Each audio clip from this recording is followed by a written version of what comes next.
some persons that tagged themselves students went on rampage, and from protest it turned out to be a riot, stealing, maiming people, and all that, going into even the palace of the king to steal even the weave-on of his wife, steal Indomie. So that's no longer a protest. And people should understand that those same people are part of Edo State, and they will cry to the governor.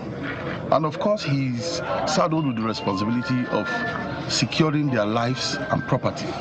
So, irrespective of whose ox is God, he gave the clear instruction to the Nigerian police, and the police did their job. They did the raid, carried out the raid and all that. And at the end of the day, those that are not culpable should be released. That's the instruction of the governor, and that's what we're doing. Well, that was the Commissioner for Education in Edo State, and he joins us now. Dr. Paddy Iyamu joins us right now after that appearance yesterday on our media house. We have to thank you so much for joining us this morning, Dr. Iyamu. Can you tell us precisely when the state government became aware of this new information that there were two categories of people? From the perspective of the state government, what truly went down on Saturday?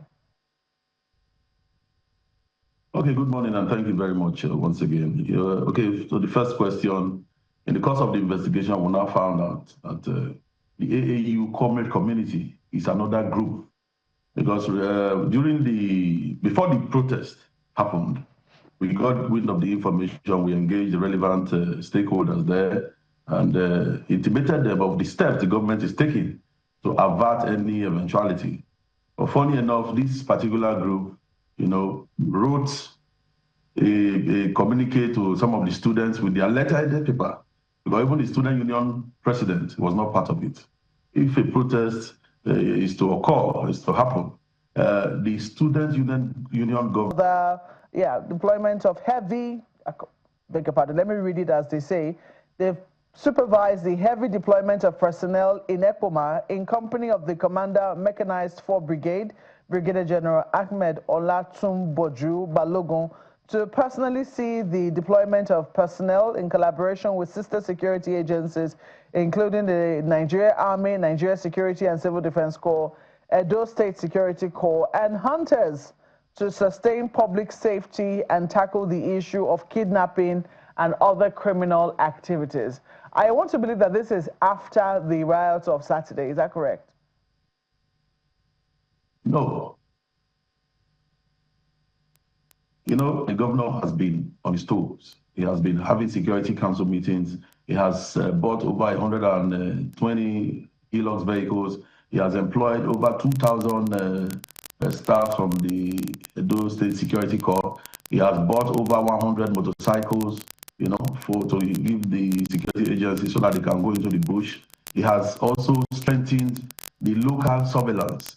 He's having meetings severally with the traditional rulers there, and even the local government chairman are part of it.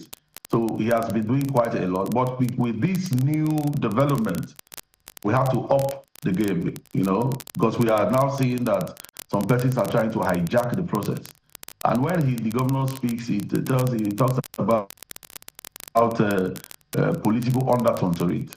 We found out that some of this group, or this particular group in question, have some affiliation with certain people, So the police, decided to, pick up the necessary things to see how we can avert any more, kidnapping as it were.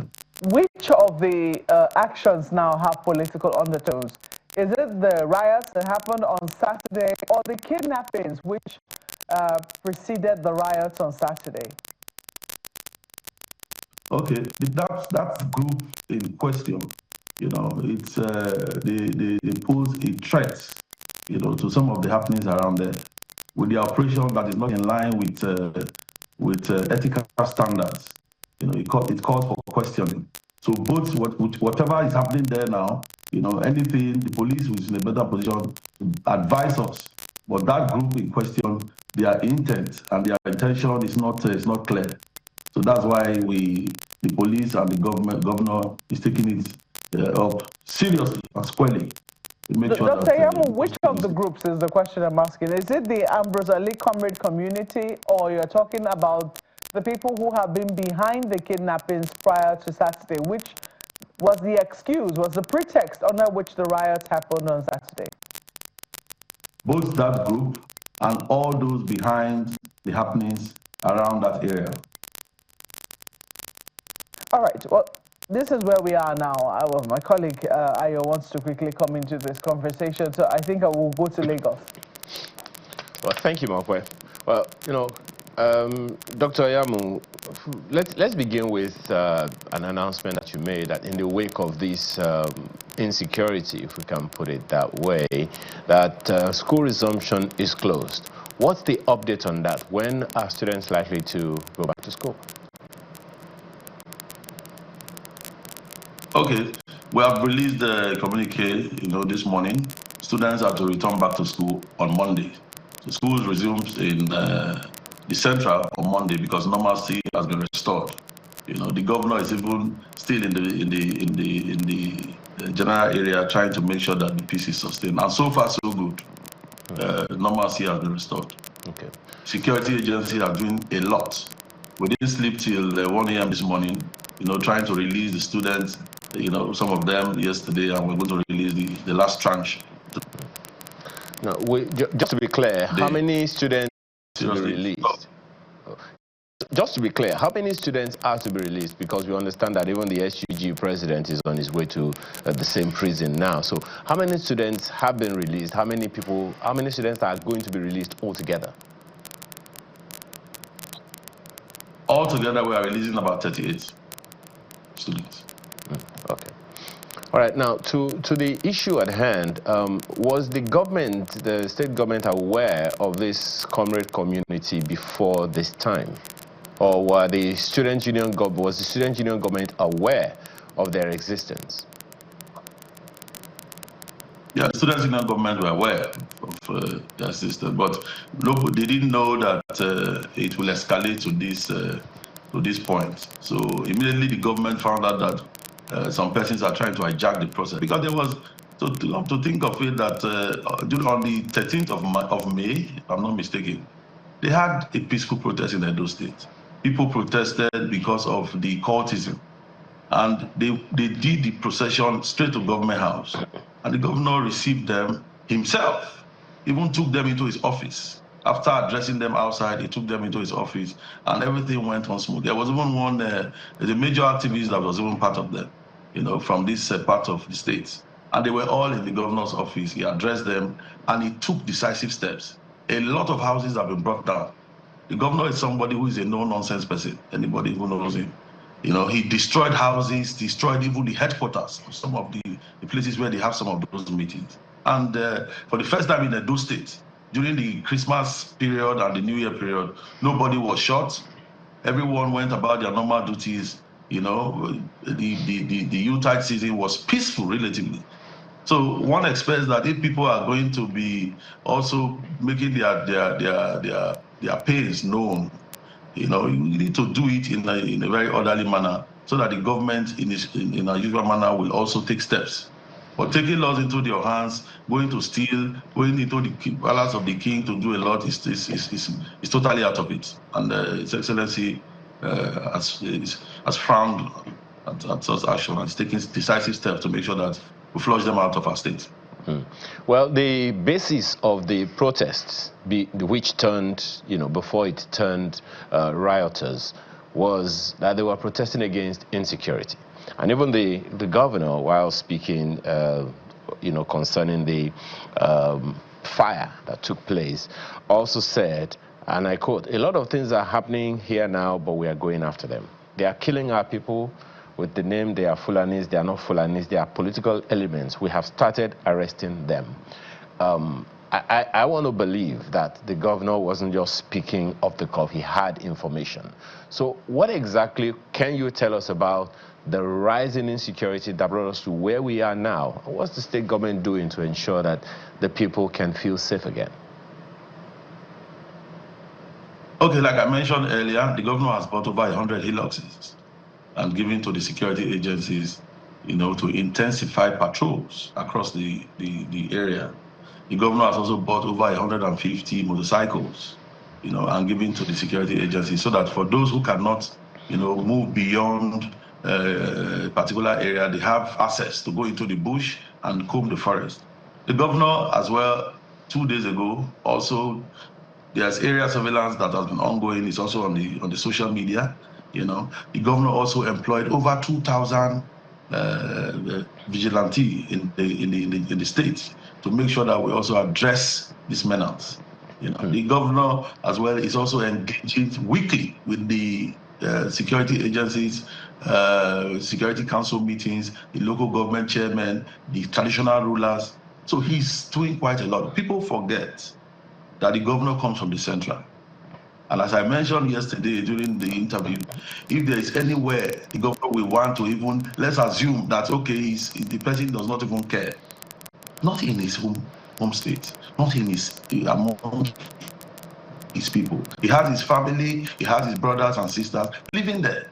So there's no way he can sit down and fold his hand, as some people will just go on social media and start asserting. So these are quite a number of things he has. And there are some other things that I cannot also divulge. The governor gets the security reports in the state. The governor also he has the privileged information of some other things that we're doing. He has also bought armored vehicles. So the man is not sleeping. Well, the governor, while speaking to the people whose shops were burnt, talked about political elements. And you have also reiterated something else that he said, that a Russia-based Nigerian was behind the violent protest. So who would want a state they love to burn down? What can you tell us about these elements that the governor and yourself have been talking about? Okay, you know that one of the things we need to do as a people is to do a mind re-engineering. If you are in government and the government favors you, thank God. If you are not in government and by virtue of what's happening, the government does not favor you, the state, people should remember that the state is our state. The state is for all of us to build. It's not tomorrow. The tables could turn. It could now favor you. But if the state you are not in government, you are in the opposition, the onus lies on you to protect your state. So many people, go behind to start doing things to truncate the government, so that people will see the governor in bad light, so that even the president and other people will think that he's incompetent. But everybody knows the governor is more than competent. For those who live in Edo State, we can see the developmental strides. We can see all the things that the governor is doing. So these are distractors. They want to derail and divert the attention from the development that is ongoing in the state, and create a particular impression that the state is not safe. But thank God for the governor that we have. I think if you ask those that are around there now, normalcy has been restored. The children are going to be resuming on Monday, and at least the people are having a sigh of relief. And they have also seen that somebody who is going to burn that, what is the business, if you want to protest, for God's sake, what's the business with the person who is struggling? You go and burn down the person's shop. So of course, anybody who is in his right thinking mind will know that there is an undertone. If I'm going to do a procession, if I'm not pleased with a particular situation, I should go about it in a civilized manner. I just made reference now. You can even go to the page of the governor. On the 13th of May, people said, oh, there is cultism, people are killing themselves. Every week, you find one youth or the other dying. And they did that protest to the government house. And the governor said, oh, you are my people. Edo is for us. Don't worry. I will make sure that we smoke them out. In his words, I will make sure that we smoke them out. Immediately, we started seeing some housing that was even destroyed. You see skull of a human being in it. You see different things. Even landlords in Edo State are now afraid to give out their house to people they don't know, because they know that the governor is somebody that once he gets the intelligence, the house is going down. So when you look at the whole situation holistically, you are burning. Okay. You say you want to protest. You are going to steal goats. You say you want to protest. You go into the palace of the king. You steal Wivon, you steal even Indomie. You go into the cattle market. You steal goats, you steal a cow, you steal chicken. So they want to cause tension in the state where the Fulanis will now fight back. And when they fight back, there will not be chaos. Then they will say, oh, they should declare state of emergency, or they should do one thing or the other. But thank God, the man they are dealing with, it's not an easy nut to crack. Well, Dr. Iyamu, there are times we have had conversations on this program, and even top security agencies like the police and the army, as well as security consultants, have told us quite a number of times that the root of most insecurity is poverty. And looking at the NBS figures as at September last year, in Edo Central, where this whole thing is happening, the poverty rate in Edo Central in particular is put at 35.8% of residents living in the area. So that's about 27.6% of residents live in poverty in Edo State, while 35.8% of residents live in poverty in Edo North, and on and on and on like that. Is it something that the governor or the government of the state is aware of and taking on? Because when people are well fed, I'm wondering how it'll be. When they are satisfied, they don't have a sense of poverty. I'm wondering if there will ever come to a time where they will have to be stealing and looting.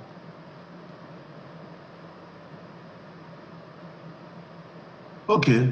Well, I don't, if you check the report that you just quoted from, I'm sure maybe that report was published before the governor came on board.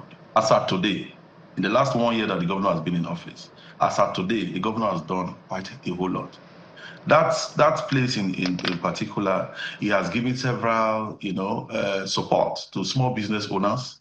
He has attracted 132 billion naira road construction in that area. They have been in those who go to the farm and they have their produce are unable to even go to Benin to sell.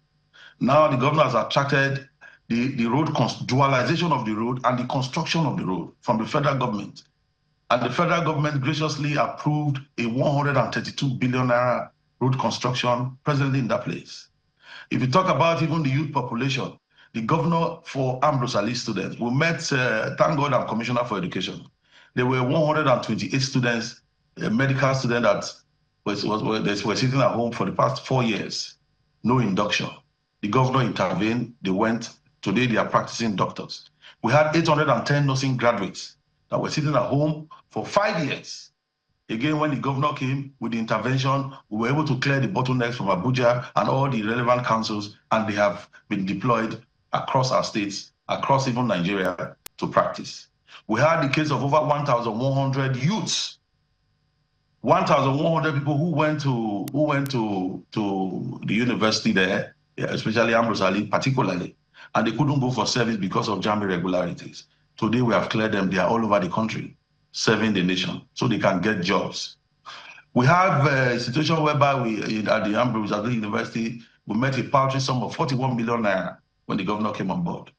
Monthly subvention. So the university didn't have money. They were going about admitting students to collect school fees to meet up with their financial obligation. And because of that, they threw caution to the wind. They were over-admitting, even in medicine and all. There was so much catastrophe. There was so much catastrophe, but the governor again increased this monthly subvention from 41 million to 500 million naira monthly. We have again inside the school, there are people who their roads that are not connected. Again, we have attracted an 11-kilometer road from the NDDC, worth over 11 billion. We have a situation whereby even students that do not have money, the governor has also earmarked 1 billion for bursary. All these activities are steps taken to ameliorate and to improve the living standard of the people. Even the road construction, massive road construction, the governor has also attracted again the federal College of Health. All these activities the governor is doing. We hear you. We hear you in terms of some of the developments.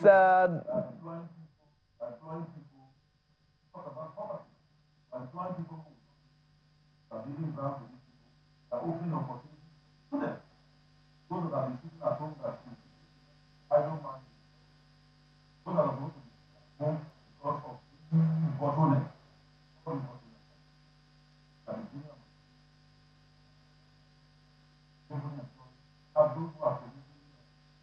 Dr. Iyamu, I don't know if you can hear me. I wanted to, we're saying that we've noted some of the developments happening for tertiary institutions, particularly for the Ambrose Alli University in Ekpoma. But let me quickly bring you or take you up on this issue of the WAEC CBT examinations. There are questions about preparedness and safety concerns or safety of students in Edo State.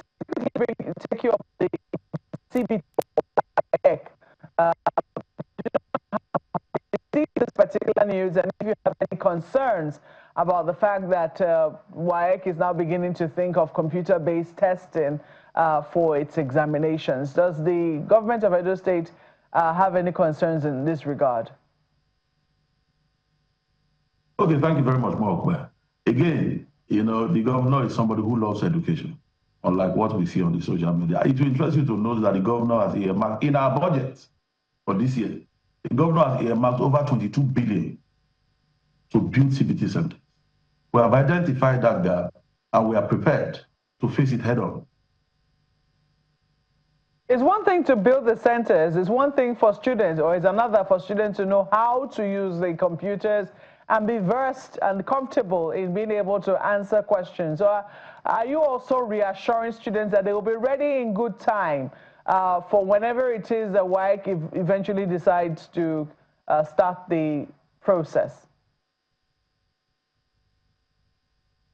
Okay, if you watch some of our videos, some of the schools that we're building, we are already making provision, you know, for computers. You know, we're already preparing the students.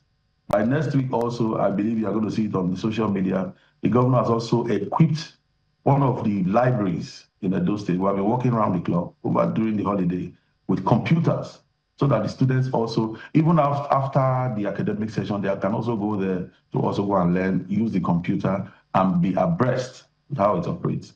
So we have already started planning for that, and we'll even do more, especially with this allocation.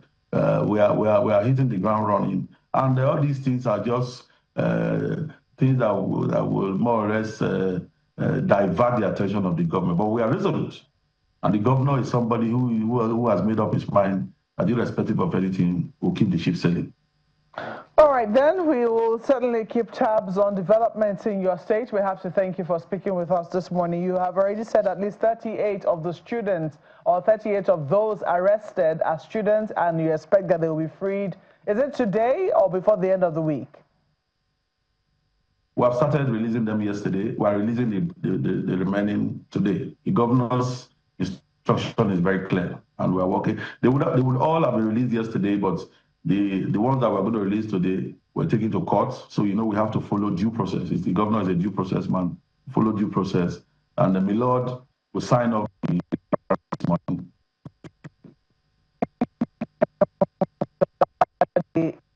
Thank you very much for having me. Appreciate it.